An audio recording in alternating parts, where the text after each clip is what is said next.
Okay, grade 10. So welcome back, I suppose I should say, because it's been about a week since I have sent you another video, and clearly there have been some handouts that I have sent you through Google Classroom, and you should have been working really hard on those answers. I have actually only received about a third of the answers to many of the questions, and so I'm going to be really honest with you that you guys are in big trouble if you are planning not to do any of the homework. We had a meeting yesterday at Chouvanan. Today is Wednesday, the 4th of March. And yesterday, which was Tuesday, we had a meeting at Chouvanan where the coordinators for grade 10 and grade 11 were there. And we are expected to give the names of the students who have not done their homework. Okay, and so there's going to be messages by the coordinators sent to your parents to say that, you guys are just not playing the game enough to survive these difficult this condition that we have in Vietnam. I mean, I agree, it's a terrible pity, but we have no choice but to work hard to compensate for the fact that,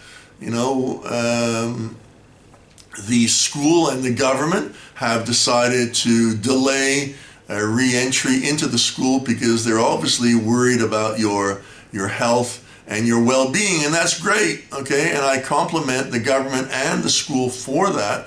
But what that means is that I have to work doubly hard, and you have to work doubly hard to be able to compensate for the fact that you don't see your economics teacher twice a week, okay?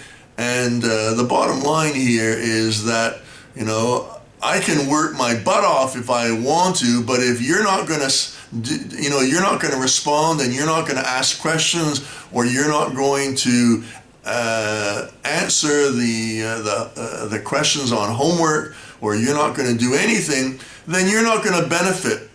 You're not going to benefit from everything that I'm trying to do here. So all of you are connected now to Google Classroom. You cannot give me an excuse saying, well, I don't have any internet, or I got a problem, or my email isn't working, or something like this. Because don't forget, when you sent out the name, I took a photograph of you, and you got the email. You wrote down an email. I put those emails on the Google Classroom, and all of them worked except for about 3, I think, and I think that those 3 have been corrected. That means that 100% of you have the connection with Google Classroom. You should be checking that on a regular basis, which I think many of you are not, and that's just not okay.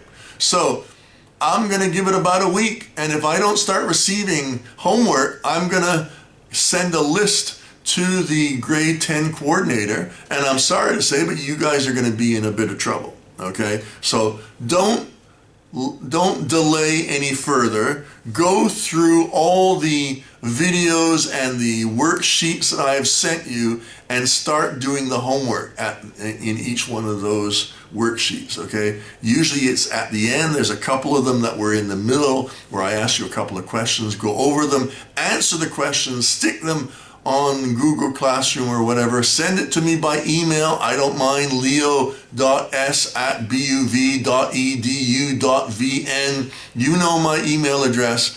You're not going to be able to cook up an excuse as to why you were not able to send me the homework. Okay, so send it to me right away. Okay, the last thing that we were dealing with was I sent you a handout on balance of payments. And this is something that is definitely in the chapter 4, which we're still working on.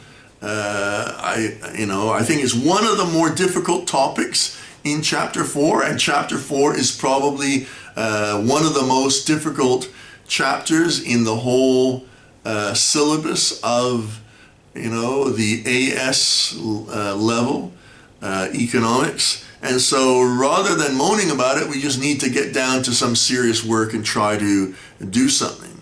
So take out the handout that I gave you, okay, which is this right here, okay, and it should basically first start off by telling you what is the balance of payments, okay? So right away, the first thing we learn is it's a record of all the payments or monetary transactions between a particular country and other nations during a specific period of time. In other words, it's money going in and money going out, okay? And so what that usually suggests is it suggests a certain level of debt, okay? D-E-B-T, don't pronounce the B. It's spelt with a B, but you don't pronounce the B. That it's basically a level of debt that every country actually has, including Canada, including Vietnam. Both Canada and Vietnam are really well organized and we're well managed, but we still suffer from a certain amount of debt, and that is caused by many different reasons, and we need to think, how can we solve that problem? Okay, so the first thing that we need to do is we need to sort of say, okay, what is the cause of all this balance of payments deficit? That's what we call it, when there's more money leaving the country than there is coming back in. That we need to say, well, why is that? Why is most countries having a deficit? Okay, and I would say that half of it is not really caused by what we would say endogenous reasons or internal reasons, maybe because of corruption or bad management or whatever. A lot of it is to do with the fact that, for example, Vietnam is not very well endowed for example, energy, for oil, for example. We need to import oil from Saudi Arabia and other oil-producing countries in order for our economy to function. Now, maybe in the future things will change and we're going to be having a more environmentally friendly economy where, solar panels and hydroelectric dams will be the order of the day. But up until that happens, we need to realize that importing oil is an essential part of helping the economy to function. We barely could function without energy in Vietnam. I mean, I can't think of any country that could survive without energy, and hopefully we will be less dependent as we start using more electric cars and electric bicycles and electric buses and things like this. I've even read an article the other day that they've actually made an electric passenger airplane, which is unbelievable, really, but that is fantastic news, and it means that people will be less dependent on burning fossil fuels, which is a big issue when we're talking about climate change and all the crisis that everybody is talking about in the environment. So look at your paper, and the first one, which is the most important of all, is the current account. Okay, so we divide the balance of payments into the current account, the capital account, and the financial account. And you need to sort of have some understanding what those are all about. Now, the capital account, I'll be really honest with you, isn't all that important. Okay, and the financial account is not all that important, but definitely the current account is. And this is basically the trade in goods, in terms of exports and imports. And this is really where we get things about terms of trade. If you remember, we talked about that a little bit as well, that we may have a positive terms of trade, which means that the value of our exports are going up in price quicker than the price of our imports. And that would be a good sign, okay? So that, we could argue that what we produce and we are exporting to other countries, let's say rice, is going up faster than the price of oil, for example, which is something that we need to import. So you can see right there, it says that exports contribute to credit while imports contribute to debit, which means that you owe money. This is often referred to as the balance of trade. A balance of trade surplus exists when export revenue is greater than the import expenditure. We also talk not only about goods but services as well. Income, things like money that is made overseas, maybe in terms of interest, or insurance companies, or maybe Vietnamese companies that are operating, multinational companies like the Vin Group, for example. They do a lot of operations in Indonesia and Singapore. All the money that is made overseas and brought back, that can be added to the current account. And this helps us to improve our economy. Because at the end of the year, at the end of the financial year, somebody has to pay for that deficit, if there is a deficit. That, you know, the central bank will have to clear the accounts, they call it, and they will say, okay, well, we need to clear the accounts, and we need to make sure that the new financial year is actually paid off, and we're ready for the new financial year. The capital account is a little bit less important. This is a tiny percentage of the total balance of payments relating to debt forgiven by donor countries and the sale of embassy buildings and land. That's not going to be affecting too much with Vietnam. I don't know how much money that Vietnam is actually giving or receiving. I think I mentioned to you in a previous video that Vietnam is no longer considered to be a less developed country. I heard it again this past week. They were talking about the American aid program and the United Nations aid programs, and all three of them, Canada, which is the one that I talked about last week, and these two, United States and the United Nations, all consider Vietnam to be what they call a tiger economy, or one where the economy is growing really fast, where the fundamentals of the economy are basically strong, and therefore they don't need the help which used to be given maybe 20, 30, 40 years ago, when the economy was really, really struggling, partly because of the embargo that the Americans had put on the Vietnam after losing the war, etc., etc. And a lot of countries kind of came in to help Vietnam to compensate for this economic embargo, which the Americans were trying to punish Vietnam for humiliating the United States by destroying the strongest army in the world, etc., etc. So the final account, which is the financial account, records the change in the international ownership of assets and liabilities. Okay, assets are what you own, liabilities refers to what you owe. Okay, so the balance of payments in theory should always balance, as money coming into the country should match money going out of the country, but in reality it rarely does. This balance is called a balance of payments equilibrium. Okay, a disequilibrium could be caused by a lack of international competitiveness. In other words, maybe the goods that we're selling are not that fantastic. Like if we're selling, I don't know, I was reading an article recently about the Vietnamese motorcycles that are being sold overseas.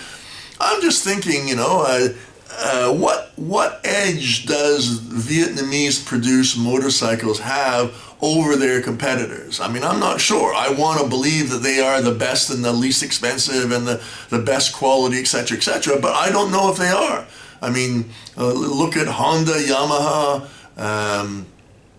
Kawasaki. The Japanese have been in this business for a really long time, and suddenly Vietnam decides to enter the market, and are they really able to compete? Okay, now if they are not really able to compete, we would say that this is due to a lack of international competitiveness. In other words, maybe the quality is not quite there or the pricing is not quite there. Vietnam is new to this market, therefore it's struggling. Okay, it could also be because of an overvalued exchange rate, which is possible. It's possible because Vietnam has been accused before of somehow trying to prop up their exchange rate. Relatively high inflation, which I don't think is the case in Vietnam. What was it called? The Asian Business Review that I read tells me that the inflation rate is about 4.5% in Vietnam, which is I think is lower than it is even in Canada. So Vietnam is doing well in that regard.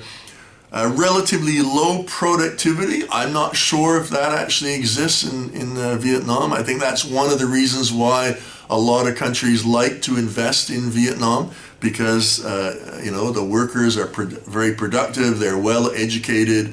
Usually when you have a well-trained, well-educated, hard-working workforce, that you tend to get quite high productivity. So I don't see that as a problem. Lack of innovation, maybe that's possible. Things like research and development, R&D, that usually comes from years of practice. The Japanese and the Americans have been in the business research and development for a long time. They know how to create new and improved goods. I think it will be a number of years until Vietnam will be able to create their own new inventions or their new new improvements in the production that they are doing at the moment. So that may take a little bit of time. So I would argue that probably D, the last one, is the only really relevant one that could possibly have a problem for Vietnam. But the other three, to my maybe A as well. A and D maybe might be a problem, but B and C certainly would not be. Relatively speaking, if you look at the opportunity costs of investment, you'll find that compared to other countries, inflation is not all that bad in Vietnam, and it would be wrong to say that Vietnam suffers from low productivity. I think that's also wrong as well. How important a disequilibrium in the balance of payments can be, and it depends on, it could be the size of the disequilibrium. Obviously, if you have something that is 100% of the value of the GDP, which is the total value of all the goods and services produced in a country over a period of 12 months, then yes, that could be a big problem. So, when people say, is a disequilibrium a problem? Well, it is a problem if it's a big disequilibrium, and maybe if it's a tiny disequilibrium, you can somehow, the business community will sort of calculate it into their cost of doing operations, and it won't make much of a difference. The amount of time that the disequilibrium exists, that's a good point. Okay, so is it going to be for like 6 months, or is it going to be a year or 10 years? In other words, is the country in debt for the next 100 years? I mean, obviously that would be a big problem. If you don't see the opportunity to get out of debt, then Vietnam would be, in a problem, which would probably encourage institutions like the International Monetary Fund, which is not a desirable institution at all. It's one that will lend you money and then try to control your economy afterwards, and they'll definitely enter into the operations of how your economy is run. That type of debt levels is definitely undesirable, because it will kind of suck in really undesirable characters who are not fighting for your best interests or Vietnam's best interests.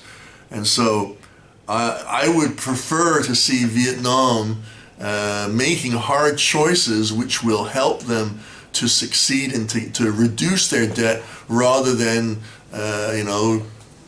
surrendering and saying, okay, well, there's nothing we can do about it, let's call in the IMF, let them lend us money, and then they're going to basically move in and start running the Ministry of Finance from Washington, and I promise you, you don't want that. And then finally, it would be the cause of the disequilibrium. Why is it? If it was due to something that can be changed, like an overvalued exchange rate, then maybe that would not be so serious because you could do things about it. Things like high inflation is not that easy to suddenly snap your fingers and solve the problem, or low productivity. That's not an easy solution. And certainly not lack of innovation as well. I mean, unless you've got the money for research and development, I don't see you being able to change that reality quick. So I would argue that the cause of the disequilibrium is something that is a bit of a worry. If you turn the page, it talks about how do you solve this disequilibrium in the balance of payments. An increase in the net inflow of direct foreign investment, borrowing from banks or the International Monetary Fund, not a good idea. The central bank spending the country's reserves of foreign currency. Okay, we talked about that a little bit before, okay, where the central bank has in their vaults, their rooms where they hold the money, they have a lot of foreign currency, and they may use that currency to try to prop up their own currency if they feel that that their currency is a bit on the slide, and they think that by doing that it will help their balance of payments. I'm not too sure if that would work, but that's certainly one of the alternatives. That's where we have a data response question, okay? In other words, a case study, and I want you to read it and I want you to answer it, okay? It's all about United Kingdom exports to Chile. And you've got 3 questions at the end, okay? So I don't want any excuses as to why this is too difficult or something like that. Use a bit of creativity. Read over the case study 5 times, 10 times if necessary. Try to develop in your mind what could be the answer to these 3 questions. And then I want you to type it out and then send it to me by Google Classroom, but before the end of the week, and I can mark it and I can give you advice on how to improve your answer, etc., and we should be okay. So this is going to be a bit of a short video today, okay? Normally I give you much longer videos, about 45-50 minutes. This is a bit shorter. I just wanted to emphasize that I'm not very happy about the lack of homework that's being done. You do not have a holiday. This is not a holiday that you have. You are expected to complete the work that I am giving you. I am making an effort to make these videos, to upload it to YouTube. I actually gave you the opportunity to contact me through Skype, skype.com.